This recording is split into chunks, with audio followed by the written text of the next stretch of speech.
Hello everyone, hope you all are good. आज हम बात करेंगे एग्रीकल्चर में आने वाले मेन एग्रीकल्चर रिवॉल्यूशंस के बारे में। हम स्टार्टिंग करेंगे सबसे पहले ग्रीन रेवोल्यूशन से। तो ग्रीन रेवोल्यूशन की जब बात करते हैं तो हम सबसे पहले बात करते हैं डॉक्टर नॉर्मन बोरलॉग के बारे में, जो कि जाने जाते हैं father of green revolution in world. अब जब तक हम आगे पढ़ रहे हैं आप लोग मुझे बताओगे कि फादर ऑफ ग्रीन रेवोल्यूशन या एवर ग्रीन रेवोल्यूशन इंडिया में हम किन्हें कहते हैं। तो सबसे पहले क्वेश्चन ये आना चाहिए आप सबके दिमाग में कि what was the need of green revolution. हम सब पढ़ते तो हैं ग्रीन रेवोल्यूशन, लेकिन इसकी नीड क्या थी, ऐसा क्या था कि हमें लगा कि अब इंडिया को ग्रीन रेवोल्यूशन की ज़रूरत है। सबसे पहले बात करेंगे 1943 में। 1943 में जब आया है बंगाल फेमाइन। बंगाल फेमाइन के दो मेन रीजंस थे।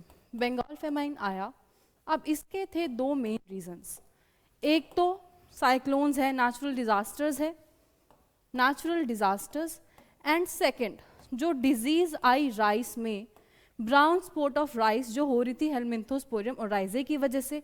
अब ड्यू टू दिस इतना ज़्यादा प्रोडक्शन कम हो गया, लेकिन इंडिया को फूड तो चाहिए था, वो फूड हमको मिल नहीं रहा था।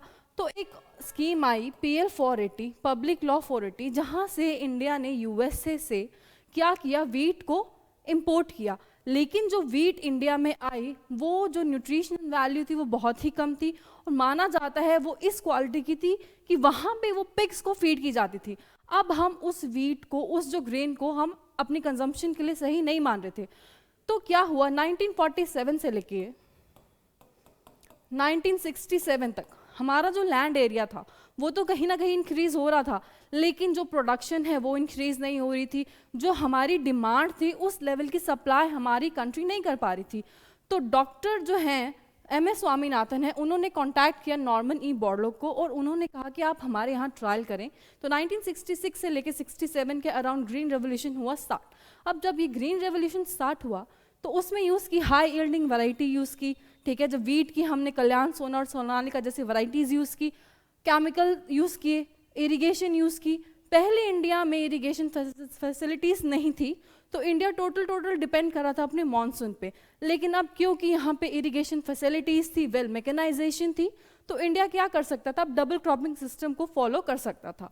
अब हाई यील्डिंग वैरायटीज़ तो यूज़ कर ली, अच्छी बात है, लेकिन जब उन्होंने यूज़ किए केमिकल फर्टिलाइजर्स, एक्सेसिव यूज़ हुआ, तो कहीं ना कहीं सॉइल का जो pH है वो हुआ इंक्रीज। सॉइल pH इंक्रीज हुआ एक लेवल के बाद, जो सॉइल की जो क्वालिटी है वो ही डेटोरेट। अब ये क्या थे इसके ऐसे नेगेटिव इम्पैक्ट से किसके, ग्रीन रेवोल्यूशन के। सबसे पहले इन्वायरमेंटल डैमेज, जिसमें हमने पढ़ा कि जो सॉइल है वो डिग्रेड हो रही है, वाटर में पॉल्यूशन हो रहा है। सेकंड है सोशल इनइक्वालिटीज़।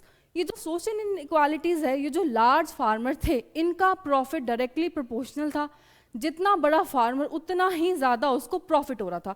तो कहीं ना कहीं ये जो स्मॉल फार्मर था उससे इतना इनकम वाइज प्रॉफिट गेन नहीं कर पा रहा था। तो ये हुआ social inequalities. Second, water resource depletion. अब हमें पता है ग्रीन रेवोल्यूशन के टाइम पे ज़्यादा फोकस किस पे किया था, वीट पे किया था और किया था राइस पे। अब राइस है वन ऑफ द मेजर, सबसे ज़्यादा वाटर रिक्वायरमेंट वाली क्रॉप है। तो कहीं ना कहीं इससे क्या हुआ, जो वाटर रिसोर्स का डिप्लेशन हो गया। आज भी वो जो स्टेट्स हैं जिनमें हमने स्टार्ट किया था, ये जैसे पंजाब है, हरियाणा है, यूपी के कुछ पार्ट है, तो पंजाब जैसे स्टेट में क्या आ रहा है, मेन यही आ रहा है कि वाटर जो टेबल है वो डाउन हो रहा है, इसी वजह से, क्योंकि ऐसी क्रॉप्स को यूज़ किया था जिनकी जो वाटर रिक्वायरमेंट है वो बहुत ज़्यादा थी। ओके ठीक है। तो उसके बाद सेकंड हम पढ़ेंगे ऑपरेशन फ्लड, जो कि है वाइट रिवोल्यूशन। अब वाइट रिवोल्यूशन की स्टार्टिंग कहाँ से हुई, NDDB की जब फॉर्मेशन हुई, जो इसके फर्स्ट चेयरमैन थे वो थे डॉक्टर वर्गीस क्यूरीन। तब जो प्राइम मिनिस्टर थे लाल बहादुर शास्त्री थे, इन्होंने इनको ये डेजिग्नेशन दी, ये बने चेयरमैन, और यहाँ से इन्होंने स्टार्ट किया क्या, ये जो ऑपरेशन फ्लड था ये इंडिया के लिए बहुत ही इंपॉर्टेंट था। इसके मेन एम्स थे, इसके मेन एम्स कौन से थे, सबसे पहले इसका एम ये था, अगर ऑपरेशन फ्लड है तो कहीं ना कहीं मिल्क की प्रोडक्शन ज़्यादा करनी है, और मिल्क प्रोडक्शन के लिए इन्होंने यूज़ किया था बफेलो का, ज़्यादातर बफेलो का मिल्क यूज़ हुआ था, मुर्रा जैसी इन्होंने ब्रीड्स यूज़ की थी। तो जो फर्स्ट इसका एम था, फर्स्ट एम यही था कि हमको जो है मिल्क प्रोडक्शन कहीं ना कहीं इंक्रीज़ करनी है। अब मिल्क प्रोडक्शन इंक्रीज़ कर रही है। सेकेंड इसका एम था कि एम्प्लॉयमेंट जनरेट करनी है, एम्प्लॉयमेंट को जनरेट करना है। अब जितने भी गांव में जो लोग थे, रूरल पीपल थे, वो माइग्रेट कर रहे थे अर्बन की तरफ। क्यों, क्योंकि उनको रोजगार चाहिए था। तो जब ऑपरेशन फ्लड आया तो इसने क्या किया, जो रूरल लोग थे, जो गांव के लोग थे, उनको भी रोजगार दिया। तो कहीं ना कहीं ये जो एम्प्लॉयमेंट है अर्बन एरिया में ही मेरी लोगों को माइग्रेट करने की ज़रूरत नहीं हुई। तो सेकंड क्या था, एम्प्लॉयमेंट। फर्स्ट हमने पढ़ा कि मिल्क प्रोडक्शन इंक्रीज हुई, सेकंड हमने पढ़ा है कि एम्प्लॉयमेंट इंक्रीज हुई, थर्ड क्या था, कंज्यूमर को मिला फेयर प्राइस। अब क्योंकि मिल्क प्रोडक्शन जितनी हमें चाहिए ऑलमोस्ट डबल हो रही थी उतनी जितनी हमें चाहिए, तो अब जो कंज्यूमर है उसको फेयर प्राइस मिल रहा था। क्यों? क्योंकि जो सीजनल वेरिएशन है और जो एक जगह से दूसरी जगह जो प्राइस की जो फ्लक्चुएशन थी कहीं ना कहीं वो बहुत कम होगी, तो कंज्यूमर को क्या है, फेयर प्राइस मिल रहा है। तो ये सारे क्या थे, एम एंड ऑब्जेक्टिव्स किसके थे, ऑपरेशन फ्लड के, या फिर कह लो व्हाइट रिवॉल्यूशन के, जिसके फादर कहते हैं हम किसे, milkman of India Verghese Kurien को। ठीक है, अब क्वेश्चन में कई बार एग्जाम्स में इसके फेजेस से रिलेटेड क्वेश्चन आ जाता है। तो इसमें 3 डिफरेंट फेजेस थे। जो फर्स्ट फेज था वो ऑलमोस्ट 10 साल के लिए चला, 1970 से लेकर 1980 तक का ये फेज था। अब इंडिया इतना कैपेबल नहीं था कि इस चीज़ को ये फाइनेंस कर सके, तो इसको फाइनेंस कैसे किया, जो यूरोपियन यूनियन की जो EEC है उन्होंने इंडिया को जो स्किम्ड मिल्क और जो बटर गिफ्ट किया था, उसके सेल्स के बाद इंडिया इसको फाइनेंस कर पाया था।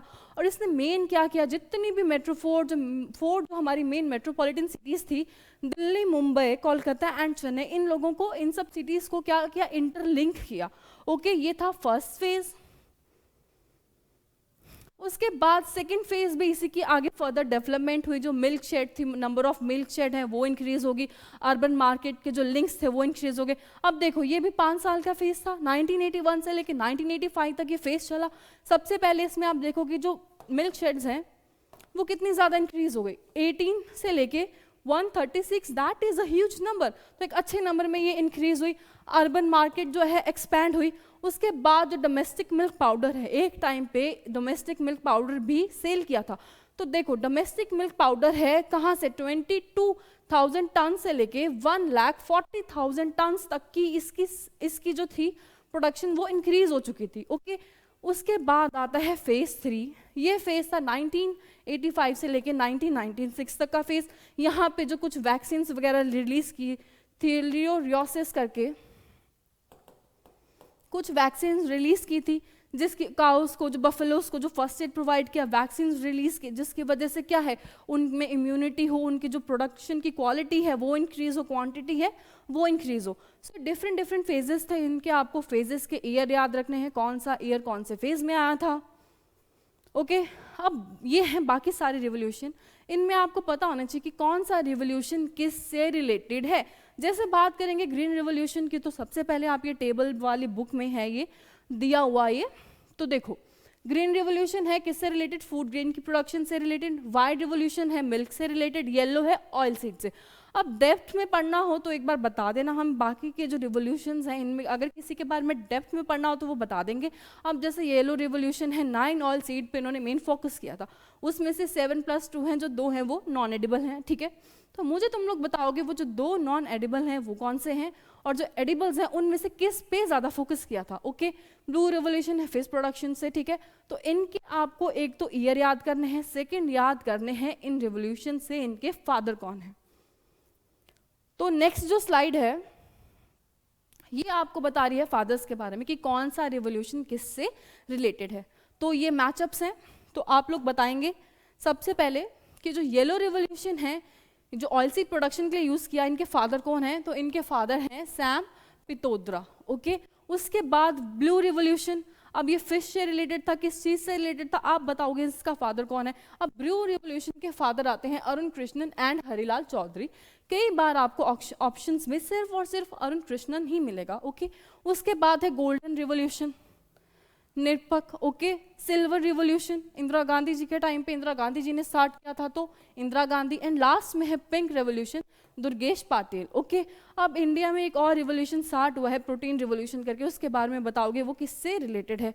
उसके बाद फादर ऑफ ग्रीन रिवोल्यूशन, इनके बारे में आपको ये जानना है, इंडिया में MS स्वामीनाथन को अभी अभी फरवरी 2024 में क्या है, भारत रत्न दिया गया है। और ये जो वर्गीस कुरियन है इनका बर्थडे आने वाला है 26 नवंबर हर साल इनके बर्थ एनिवर्सरी पे हमारा पूरा का पूरा नेशन क्या सेलिब्रेट करता है, नेशनल मिल्क डे सेलिब्रेट करता है। तो रिवोल्यूशन से रिलेटेड जितनी भी इंफॉर्मेशन है वो आपको गैदर करनी है एंड ऑल इन ऑल आपको याद करनी है। होप आपको ये लेक्चर समझ में आया हो इजीली, क्यों हमने ग्रीन रेवोल्यूशन की तरफ गए, क्या ज़रूरत थी, कौन कौन सी हमने क्रॉप को एम्फेसिस किया था, राइस थी, वीट थी, मेज थी, और भी एक दो और थे, लेकिन ज़्यादा एम्फेसिस किस पे किया था, राइस एंड वीट पे किया था, कौन से स्टेट्स में किया था, क्या उसके आउटकम्स रहे, वाइट रिवोल्यूशन और बाकी जो रिवोल्यूशंस हमने पढ़े उनका किससे रिलेटेड है, और इन रिवोल्यूशंस के आप फादर पढ़ लेना। थैंक यू, एंड आपका एग्जाम आ रहा है तो all the best for exam.